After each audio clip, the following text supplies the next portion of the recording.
Hello everyone. Today we will discuss next topic of retirement of partner, that is adjustment of capital. Adjustment of capital is similar as we have discussed in admission of partner. Adjustment of capital में एक partner retire होगा और remaining partner की capital आपको new profit sharing ratio में adjust करनी है.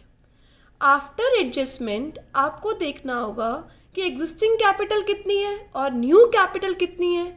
जो डिफरेंस होगा वो कैश ब्रिंग करेगा या विड्रॉ करेगा कैश. ये टॉपिक हम कुछ इलस्ट्रेशन से समझते हैं. यहाँ पर मैंने 43rd इलस्ट्रेशन के फैक्ट्स लिखे हैं. ABC पार्टनर्स हैं, रेशियो है 2:1. A retire and after all adjustment revaluation से रिलेटेड, गुडविल से रिलेटेड, एक्यूमुलेटेड प्रॉफिट से रिलेटेड बी और सी की ये कैपिटल आफ्टर ऑल एडजस्टमेंट है. बेटा जो एडजस्टमेंट आप करते हैं पार्टनर्स कैपिटल अकाउंट बनाते वक्त, दैट इज उनके बैलेंस शीट में कोई रिजर्व या लॉस, रीवैल्यूएशन का प्रॉफिट या लॉस एंड गुडविल सब ट्रीटमेंट करने के बाद ये इनकी कैपिटल है. क्या गिवन है क्वेश्चन में? It was decided to adjust the capital of B and C in their profit sharing ratio. उसके बाद आप न्यू कैपिटल निकालो और जर्नल एंट्री करो किस पार्टनर को कैश लेकर आना है और किस पार्टनर को कैश विड्रॉ करना है. ठीक है, ठीक है. यहाँ पर क्या करेंगे मेरे बच्चे? सबसे पहले हम जो टोटल कैपिटल है बी और सी की उसको न्यू प्रॉफिट शेयरिंग रेशियो में क्या करेंगे? डिवाइड. टोटल कैपिटल लो किसकी? Of B and C. ये टोटल कैपिटल कैसे लेनी है? After all adjustment. 1,40,000 plus 1 lakh. After all adjustment B और सी की कैपिटल आ रही है 2,40,000. ये 2,40,000 आप डिवाइड कर दीजिए बी और सी में. उनके न्यू रेशियो में अगर ए रिटायर हो रहा है तो न्यू रेशियो क्या रह गया? 2:1. तो बी की कैपिटल क्या हो जाएगी? 240 इंटू 2/3, 1,60,000. 2,40,000 into 1/3 that is 80,000. ये कैपिटल है बच्चे new capital of A and B, या मैं क्या कह सकती हूँ? B is capital in new firm, C is capital in new firm. और ये कैपिटल है बेटा इनकी एग्जिस्टिंग. अब चेक करो, बी की ऑलरेडी कैपिटल 140 थी, अब बी की कैपिटल कितनी है? 160. तो बी को तो कैश क्या करना पड़ेगा? ब्रॉट करना पड़ेगा. All right. सी का चेक करो. सी की एग्जिस्टिंग कैपिटल है 1 लाख. सी की न्यू कैपिटल कितनी होनी चाहिए? 80,000. तो ओल्ड से कम है तो इसे रिमेनिंग कैश क्या करना पड़ेगा बच्चे? इसे 20,000 क्या करना पड़ेगा? विड्रॉ करना पड़ेगा. All right. अब मैं इसकी जर्नल एंट्री करती हूँ. अच्छे से आप लोग जानते हैं, सबसे पहले मैंने दोनों की कैपिटल का टोटल करके उसे न्यू रेशियो में डिवाइड कर दिया और पुरानी कैपिटल से क्या कर लिया? कंपेयर. अब 20,000 का कैश बी ब्रॉट करेगा तो हम एंट्री करेंगे bank account debit to B's capital account. कितना? 140 और 160 का difference. 20,000 amount brought in by B to raise the capital up to profit sharing ratio. Similar way में इसकी कैपिटल 1 से 80 करनी है, 1 लाख से 80,000 करनी है, तो ये 20,000 क्या करेगा? विड्रॉ करेगा. Entry will be C's capital account debit to bank. कितने से विड्रॉ करेगा बच्चे? 20,000 से. All right. This is called adjustment of capital. सबसे पहले बी और सी की capital after all adjustment add करके न्यू रेशियो में डिवाइड कर दिया और एग्जिस्टिंग कैपिटल से क्या करा?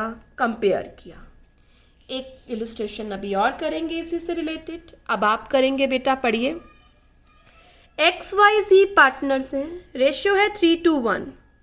Y रिटायर हो रहा है फर्म में से, X और Z ने डिसाइड किया है कि न्यू कैपिटल फर्म की 210 होगी। बेटा किसी भी बेसिस पर डिसाइड किया हो, हमें ये बता रखा है कि न्यू फर्म की कैपिटल 2,10,000 होगी। All right, the capital of X and Z after all adjustment कितने बैलेंसेज हैं? 145 and 63। State the amount of actual cash to be brought in और पेड ऑफ। अब बेटा वहाँ पर ऐसा कुछ नहीं गिवन था कि X और Z की टोटल कैपिटल फ्यूचर में क्या होगी, तो हमने इन दोनों की कैपिटल को ऐड किया और क्या किया बच्चे, न्यू रेशियो में डिवाइड कर दिया। बट यहाँ पर स्पेसिफिकली मेंशन है कि न्यू कैपिटल 210 होगी और उसे न्यू प्रॉफिट शेयरिंग रेशियो में डिवाइड करना है। Y रिटायर हो रहा है तो न्यू रेशियो क्या बच गया, 3:1। तो सबसे पहले X की कैपिटल न्यू फर्म में निकालिए, X capital in new firm. Similar way में Y's capital in new firm.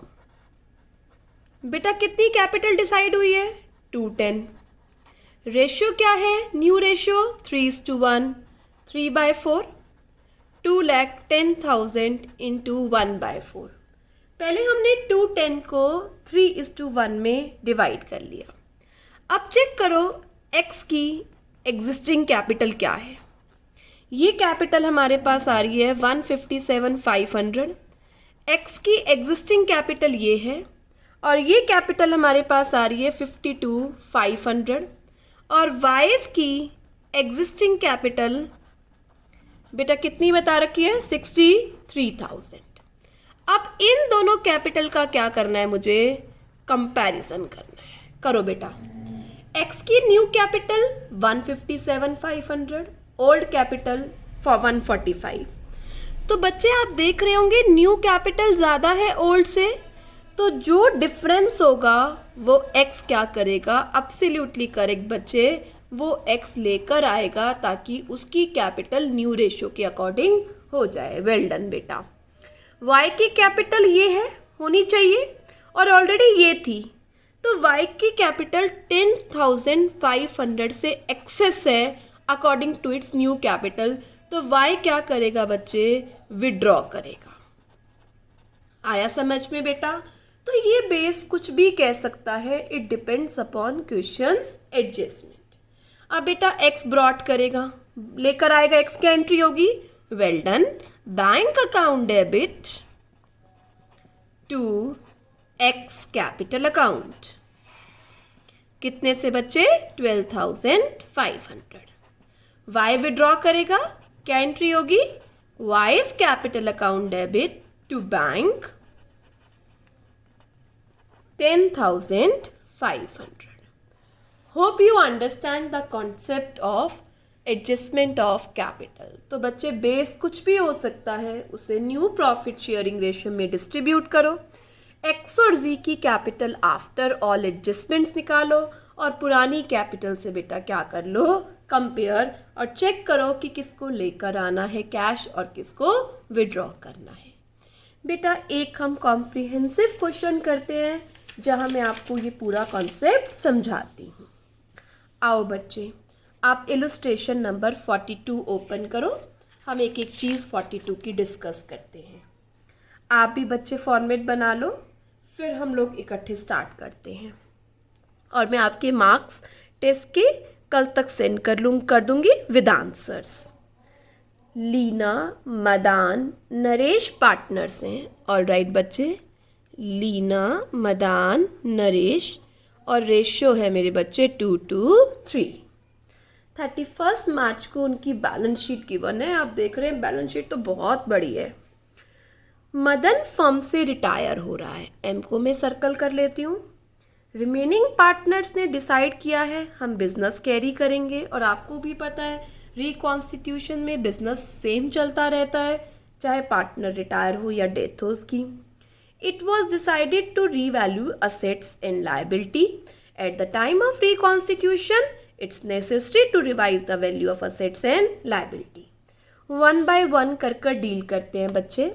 Land and building appreciate है बाय 240। बाय का मतलब होता है बच्चे इस अमाउंट से एप्रिशिएट है, तो लैंड एंड बिल्डिंग में डायरेक्टली लिख दीजिए कितना, 2,40,000। मशीनरी को डेप्रिशिएट कर दो 10% से। टू मशीनरी 10% से डेप्रिशिएट होगा तो बच्चे 5 लाख का 10% कितना हो गया, absolutely correct 50,000। 50% of investment retiring partner ले गया तो बाकी बच्चे 50% एज इट इज़ है, कोई रिवैल्यूएशन नहीं हुआ। क्या एंट्री होगी, रिटायरिंग पार्टनर ले गया तो M's capital account debit to investment. 2 lakh की इन्वेस्टमेंट है, आधा ले गया 1 लाख की। ऑलराइट बेटा, ऐसा नहीं कहा कि इसका कोई रिवैल्यूएशन हुआ है। ऑलराइट, नेक्स्ट एडजस्टमेंट पढ़िए। एन ओल्ड कस्टमर मोहित, जिसका अकाउंट बैड हो चुका था, वो 7,000 रुपीज़ पे कर रहा है फुल सेटलमेंट ऑफ रुपीज़ 10,000। तो बच्चे हम इसे एक डेटर से एडजस्टमेंट करेंगे। सीबीएसई बोर्ड की गाइडलाइंस हैं ये कि अगर बेड डेट्स रिटर्न ऑफ है, कुछ नहीं कह रखा, वो प्रीवियस ईयर का है, तो आप क्या एंट्री करेंगे, डेटर्स टू रिवैल्यूएशन। 7,000 से आपके डेटर्स में क्या कर रही हूँ, बढ़ा रही हूँ। ऑलराइट, 10 माइनस हो गए होंगे, 7 बढ़ गए वापस। प्रोविज़न बनाना है 5% डेटर्स पर। बेटा यहाँ पर ध्यान से देखो, डेटर्स कितने के आ रहे हैं बुक्स में, बिल्कुल करेक्ट, डेटर्स आ रहे हैं हमारे पास 4 लाख के। ऑलराइट, 7,000 की रिकवरी हुई है तो कितने डेटर्स हो गए, 4 लाख 7,000। इस पर बच्चे कितना परसेंट प्रोविज़न बनाना है, 5% प्रोविज़न बनाना है। तो ये प्रोविज़न बन रहा है 20,350। ऑलराइट, हो सकता है बच्चे कुछ बुक्स में से बेड डेट्स रिकवर्ड मान रखा हो, पर बेटा हम डीके गोयल फॉलो करेंगे। डीके गोयल में आप पढ़ेंगे, गाइडलाइंस थी सीबीएसई की, मोहित who has to pay 7,000 will be treated as debtor just like other debtor because most of the business transaction are considered on the basis of faith. The same treatment has been provided by CBSE in its marking scheme. तो आप bad debts recovered नहीं लिखेंगे, what क्या लिखेंगे, debtors। और कितने से, 7,000। फिर debtors में 7,000 ऐड कर 5% का क्या बनाएंगे, प्रोविज़न। ऑलराइट, और जो लाइंस मैंने बेटा अभी बोली हैं वो लाइंस आप देखेंगे सॉल्यूशन में, वर्किंग नोट में गिवन है। ऑलराइट, तो डेटर्स बढ़ गए कितने से, 7, और प्रोविज़न बनाया, provision is reduction in debtors, reduction in assets, revaluation debit to provision for doubtful debts 20,350। Shall we proceed to next transaction. Closing value market value पे रीवैल्यू हुआ which is 1 lakh less than book value. Closing stock will be valued at market price, जो कि book value से 1 lakh less है। मतलब हमारा stock, आपको पता है बैलेंस शीट में क्लोजिंग स्टॉक आता है, 1 लाख से हमारा स्टॉक क्या है, कम होगा according to its market value. Next adjustment goodwill की है, नेक्स्ट एडजस्टमेंट कैपिटल से रिलेटेड है, नेक्स्ट एडजस्टमेंट मदन की पेमेंट से रिलेटेड है। तो रीवैल्यूएशन में इसके अलावा कोई एडजस्टमेंट नहीं है। तो जो हमारे पास 247 में से सारे एक्सपेंसेस माइनस करके जो प्रॉफिट आ रहा है 76,650, वो हम ट्रांसफ़र कर देंगे किस में, तीनों पार्टनर्स में, लीना, मदन एंड नरेश में। To profit transfer to Leena, Madan and Naresh. ये प्रॉफिट किस रेशियो में, 2:3 में। 21,900 एंड 32,850। ऑलराइट, प्रॉफिट डिस्ट्रीब्यूट हो गया। यहाँ हमारा रीवैल्यूएशन अकाउंट कंप्लीट हो गया। आई होप कोई डाउट नहीं होगा। डेटर्स के लिए आपने क्या क्या एंट्रीज पास करी, सबसे पहले डेटर्स टू रीवैल्यूएशन, फिर बेटा revaluation to provision for doubtful debts 20,350 से। Now come to partners capital, Leena, Madan and Naresh. सबसे पहले हमने इनका बैलेंस उतारा बाय बैलेंस BD। बैलेंस आ रहा है बच्चे बुक्स में 12,50,000, 8 लाख एंड बेटा 10,50,000। ऑलराइट बच्चे, जो स्टेप्स मैंने आपको सिखाए हुए हैं पहले उन स्टेप्स को कंप्लीट कीजिए, फिर हम टोटल कैपिटल की बात करेंगे। सबसे पहले बच्चे बैलेंस शीट के अंदर जो रिजर्व्स लॉसेस आ रहे हैं उन्हें डिस्ट्रीब्यूट कीजिए। कम टू लायबिलिटी साइड, बेटा कोई रिजर्व नहीं है। कम टू असेट साइड, क्या गिवन है, डेफर्ड रेवेन्यू एक्सपेंडिचर लॉस है, पार्टनर्स की कैपिटल डिक्रीज कराएगा। 1 लाख को डिवाइड कर दीजिए 2 to 3 के रेशियो में। 1 लाख डिवाइडेड बाय 7 डेसिमल्स में आएगा, आप राउंड ऑफ करके लिख दीजिए 28,571, 28,571, 42,858। यहाँ पर मैंने 1 लाख का डेफर्ड रेवेन्यू एक्सपेंसेस 2 to 3 के रेशियो में डिवाइड कर दिया। बैलेंस शीट में और कुछ नहीं है मेरे बच्चे डिवाइड करने के लिए। नेक्स्ट मैंने आपको क्या सिखाया है, अगर बेटा आप सीक्वेंस में चलेंगे, मैं सीक्वेंस फिर से लिख देती हूँ। सबसे पहले बैलेंस, फिर बैलेंस शीट आइटम्स, फिर बेटा रीवैल्यूएशन का प्रॉफिट लॉस, फिर गुडविल, फिर एडजस्टमेंट जो कैपिटल से रिलेटेड गिवन है। तो मैं रीवैल्यूएशन का प्रॉफिट लिख रही हूँ यहाँ पर 21,900, 21,900 एंड 32,850। यहाँ पर मैंने रीवैल्यूएशन का प्रॉफिट और लॉस डिस्ट्रीब्यूट कर दिया। Now come to goodwills adjustment. क्या गिवन है गुडविल की एडजस्टमेंट में, फर्म की गुडविल है बेटा 5,60,000। All right, Madan share of goodwill adjust करना है आपको लीना और नरेश के अकाउंट में। क्या एंट्री होती है बेटा बताना, करेक्ट, कॉन्टिन्यूइंग टू रिटायरिंग। और लीना और नरेश ने डिसाइड किया है कि वो फ्यूचर में 3:2 में डिवाइड करेंगे। तो यहाँ से सबसे पहले हमें गेनिंग रेशियो निकालना होगा। न्यू रेशियो हो गया 3:2, ओल्ड रेशियो बच्चे क्या है 2:3। गेनिंग रेशियो निकालिए बेटा एल का। एल का क्या हो जाएगा 3/5 minus 2/7, take LCM 35, 21 minus 10, 11/35. Now compute it for n new ratio 2/5 and n old ratio 3/7. Again take LCM 35, 14 minus 15 that is 1/5 negative. इसको क्या बोलते हैं बच्चे, हम क्या कर रहा है, ये सेक्रीफाइस कर रहा है। ऑलराइट, अब एंट्री क्या होगी रिकॉल कीजिए, एंट्री होनी चाहिए LN/M, बट N क्या कर रहे हैं सेक्रीफाइस, इसकी पोजीशन चेंज करो। क्या एंट्री हो गई L debit to M N, और काम किससे करना है, फर्म की गुडविल से। ठीक है, तो मैं एंट्री पास कर रही हूँ। एंट्री हो गई L's capital account debit, all right, to N to M। Amount बताइए, L में कितना आएगा 5,60,000 इंटू बच्चे यहाँ से देखिए L का 11/35, वेल डन। N का 5,60,000 इंटू 1/15,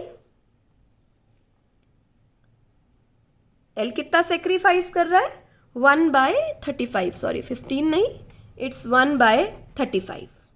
और M में क्या आएगा बच्चे, जो M का शेयर है बताइए 560 इंटू 2/7। ऑल राइट, तो क्या एंट्री बन गई, L's capital account debit 560 into 11/35, N 560 into 1/35, M 560 into 2/7। ये अमाउंट आ रहा है बेटा 1,76,000। N का अमाउंट मैं यहाँ लिख रही हूँ 160, 35, 16,000 एंड इट्स 1,60,000। अब हम पोस्टिंग करते हैं। सबसे पहले L के कैपिटल अकाउंट के डेबिट साइड पर आ जाइए। आ गए, नाम किसका लिखो 2M और 2N, और कॉलम किसका लेना है L का। अमाउंट 160, ध्यान से पोस्टिंग करना 16,000। ठीक है बेटा, एन और एम क्या हो रहे हैं? क्रेडिट। एन और एम की क्रेडिट साइड पर आ जाइए। नाम किसका लिखे बेटा? L, by L's capital account. Column किसका लेना है? एन और एम का। एम का 16,000, एम का कितना है? 160, एम का 160 और एन का बेटा कितना? 16,000। ध्यान से अमाउंट की पोस्टिंग कीजिए। एम क्या हो रहा है? रिटायर हो रहा है। ऑल राइट, एम 160, एन 16, तो मैंने लिख दिया बाय एल, एम 160, एन 16। यहाँ पर हमारा गुडविल का ट्रीटमेंट कंप्लीट हो गया। अब हम क्या करते हैं बच्चे? अब हम करेंगे बेटा रिटायरिंग पार्टनर की पेमेंट। याद करो, अगर कह रखा हो पे कर दो तो टू बैंक पे कर दो, अगर कुछ नहीं कह रखा हो तो लोन में ट्रांसफ़र कर दो। बट यहाँ पर आप 8th एडजस्टमेंट मेरे साथ पढ़िए। जो अमाउंट मदन को देना है उसके लिए एक बीपी एक्सेप्ट कर लिया, जो हम 4 मंथ्स बाद पे करेंगे। तो मैं यहाँ क्या वर्ड लिख रही हूँ? हम एक्सेप्ट कर रहे हैं। It means we have to pay the amount to BP account. किसका? एम का बैलेंस निकालो। उससे पहले 1 मिनट बेटा, एम को हमने इन्वेस्टमेंट दी थी ना, वो पोस्टिंग हमारी रह गई टू इन्वेस्टमेंट। एम को पहले इन्वेस्टमेंट भी दे दो, कितने की? 1 लाख।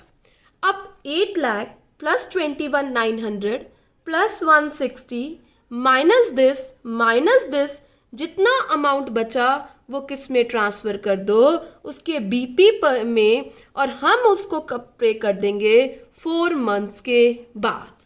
ऑल राइट, अभी काम कंप्लीट नहीं हुआ।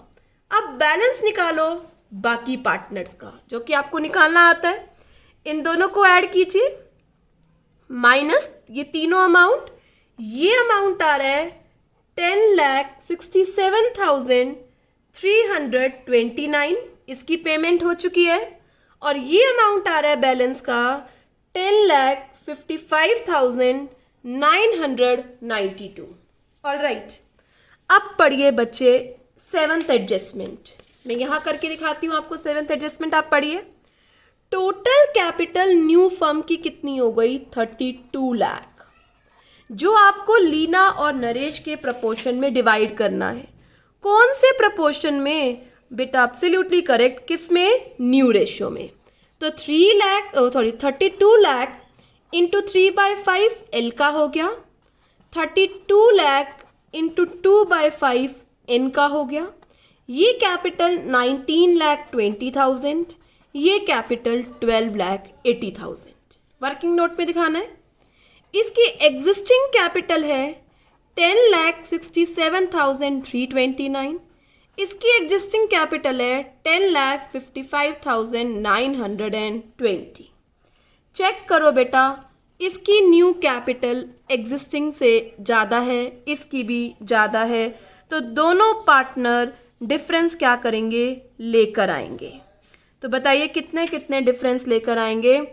10,67,329 और 1920 का डिफरेंस लेंगे तो 852,671 ब्रॉट करेगा। ये 12,80,000 होनी चाहिए, 1055 है, और ये 2,24,008 रुपीज़ ब्रॉट करेगा। ऑल राइट, पहले न्यू कैपिटल ले ली बेटा, आपने सीखा हुआ ये। एग्जिस्टिंग, दोनों का कंपैरिजन, कैश में ब्रॉट। ऑल राइट, तो अभी इसको हम यहाँ पोस्ट करेंगे। सबसे पहले लाइन लगा के अकाउंट्स को बंद कर दीजिए। लिखिए बाय बैलेंस बीडी 10,67,329, 10,55,992 होनी कितनी चाहिए? न्यू बैलेंसेस जो अभी आए थे 19,20,000 एंड 12,80,000। तो जो डिफरेंस आ रहा है वो ये ब्रॉड करेगा। देख लीजिए, बैंक है यहाँ पर या कैश है? बेटा बैंक है, तो बैंक से ब्रॉड करेगा। आपने डिफरेंस निकाल रखा है पिछली स्लाइड में, 852,671 एंड 224,008 लेकर आएगा। यहाँ पर आपने ये कंपैरिजन करा था बेटा, दोनों कितनी कैपिटल ब्रॉड करेंगे, वो मैंने यहाँ पुट कर दी. All right, now we have to prepare balance sheet. Yes, land and building.